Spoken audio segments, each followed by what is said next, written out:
Au Zimbabwe, à présent, où le gouvernement a commencé à délivrer des permis aux agriculteurs commerciaux blancs, le média d'État, en citant le ministre des Terres du pays, a déclaré que les agriculteurs blancs recommandés par leur province resteraient sur leurs exploitations.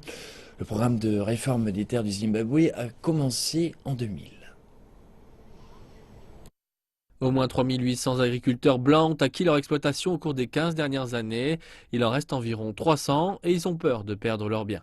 Mais ils ont pu obtenir un sursis après l'annonce que ces exploitations avaient une importance nationale stratégique et qu'elles pourraient rester dans les mains de leurs propriétaires blancs.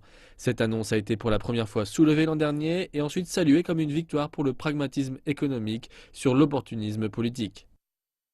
Si vous dirigez une économie capitaliste, vous devez être capable de vos cultures à des rendements qui vous donneront un grand profit sur le marché international et vous devez aussi pouvoir donner à manger à votre peuple car une fois qu'il y a un problème de nourriture dans votre pays, cela vous lie les mains. C'est une manière d'être pragmatique dans une économie capitaliste.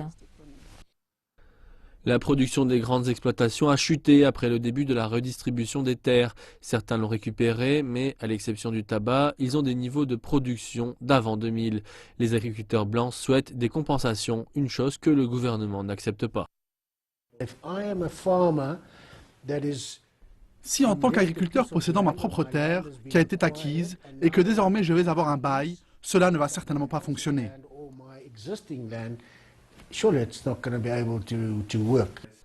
Le différend pourrait faire échouer la nouvelle distribution, mais le CFU est encouragé par un processus négocié par l'UNDP, la Banque mondiale, qui cherche une solution à l'impasse.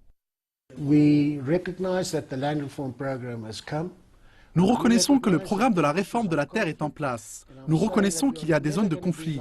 Et nous n'allons jamais être comme nous étions en 2000.